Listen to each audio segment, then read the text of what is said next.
السلام علیکم۔ 5 چینی بھائیوں کی کہانی۔ ایک دفعہ کا ذکر ہے کہ چین کے دور دراز دیہات میں 5 چینی بھائی سمندر کے کنارے ایک چھوٹی سی جھونپڑی میں اپنی ماں کے ساتھ رہتے تھے۔ وہ سب ہم شکل تھے اور بالکل ایک جیسے دکھتے تھے۔ ان سب چینی بھائیوں میں کچھ ایسی خصوصیات تھی جو کسی میں نہیں تھی۔ پہلا چینی بھائی پورے سمندر کو نگل سکتا تھا۔ دوسرے چینی بھائی کی گردن لوہے کی طرح تھی۔ تیسرا چینی بھائی اپنی ٹانگیں بہت دور دور تک پھیلا سکتا تھا۔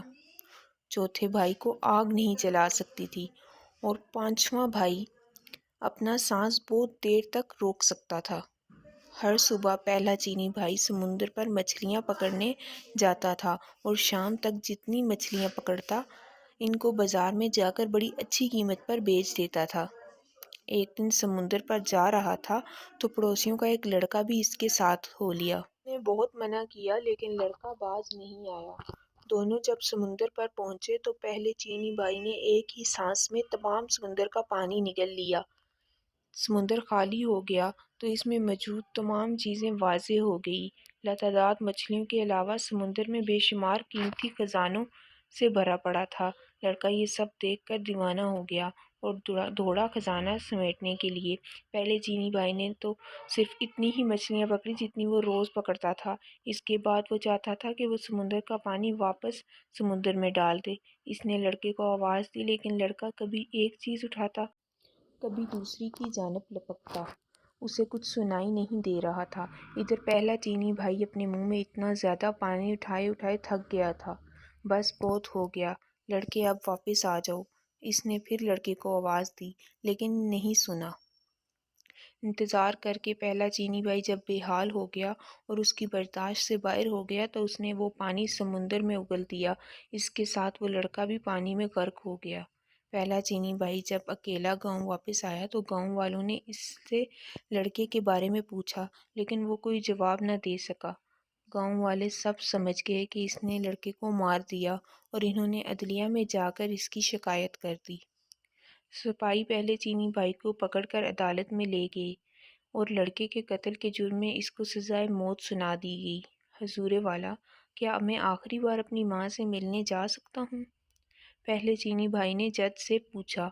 ہاں، اتنی رعایت تمہیں دی جا سکتی ہے، جج نے کہا۔ پہلا چینی بھائی خوشی خوشی اپنے گھر گیا اور اپنی ماں سے ملا، لیکن وہ واپس نہیں آیا بلکہ اس کی جگہ دوسرا بھائی جیل پہنچ گیا جس کی لوہے کی گردن تھی۔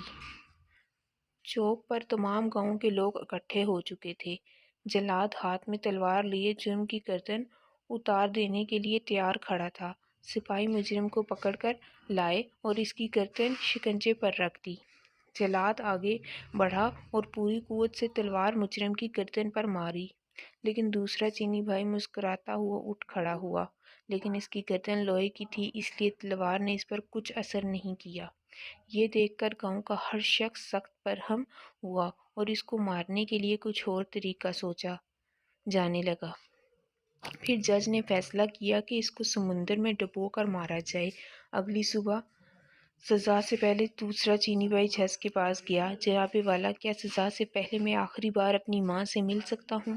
ہاں، یہ ایک رعایت تمہیں دی جا سکتی ہے، جج نے اجازت دیتے ہوئے کہا۔ وہ اجازت ملتے ہی خوشی خوشی گھر کی طرف چلا، لیکن اگلے دن وہ واپس نہیں آیا بلکہ اس کی جگہ تیسرا چینی بھائی جیل واپس آیا جس کی ٹانگیں لمبی ہو جاتی تھی۔ اس کی سزا کی تیاری ہونے لگی۔ سارا گاؤں سمندر کے کنارے جمع ہو چکا تھا۔ سپاہی اس کو کشتی میں بٹھا کر سمندر کے درمیان میں پہنچ گئے جہاں پانی گہرا تھا اور چینی بھائی کو اٹھا کر پانی میں پھینک دیا۔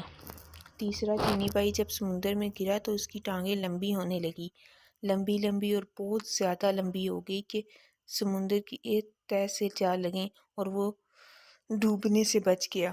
اس کا مسکراتا ہوا چہرہ دیکھ کر سپاہی تمام گاؤں والے آگ بگولا ہو گئے۔ اس بار انہوں نے فیصلہ کیا کہ مجرم کو آگ میں جلایا جائے۔